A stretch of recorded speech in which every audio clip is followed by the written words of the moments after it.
This is Chuck Rapp with Multiply, a podcast to provide a word of encouragement for village church planters.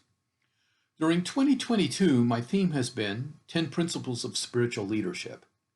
In my previous two podcasts, we took a brief break from this series as I shared some thoughts from Dr. Daryl McCarthy about the character of a leader, using 2 Corinthians 4 as his text.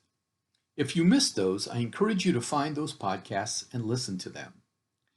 Today we resume the leadership series. Our topic is Get Out of Their Way.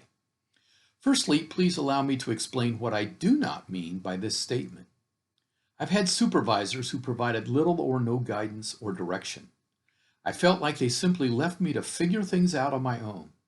They failed to share the vision, which was principle number 1, or define the expectations, principle number 3. I recall a time when I and my fellow church elders were asked to mediate a meeting between our church lead pastor and his staff. One of the staff spoke up and said, "I'm ready to charge a hill. I need to know what hill to charge." You see, he did not know his pastor's vision. So what do I mean by the leadership principle, get out of their way? There are a couple of points. I'll address the first one in this podcast. Another way of expressing this principle is don't micromanage. Effective leaders delegate tasks and authority, as we learned in principle number 6, but they do not give every little detail regarding how to accomplish those tasks.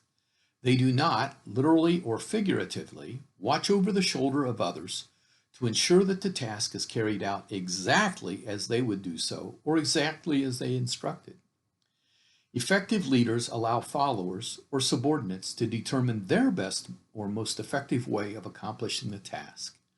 Think of the story found in 1 Samuel 17, verses 38 and 39, where David went out to fight the giant Goliath. King Saul initially tried to dress David in Saul's armor. Think how the story would have turned out differently had David been weighted down by this heavy equipment. Instead, King Saul allowed David the flexibility and authority to decide how best David would fight. Godly leaders need to take a similar approach. An American president, Theodore Roosevelt, is quoted as saying, "The best leader is the one who has sense enough to pick good men to do what he wants done, and the self-restraint enough to keep from meddling with them while they do it." That is good counsel for godly leaders.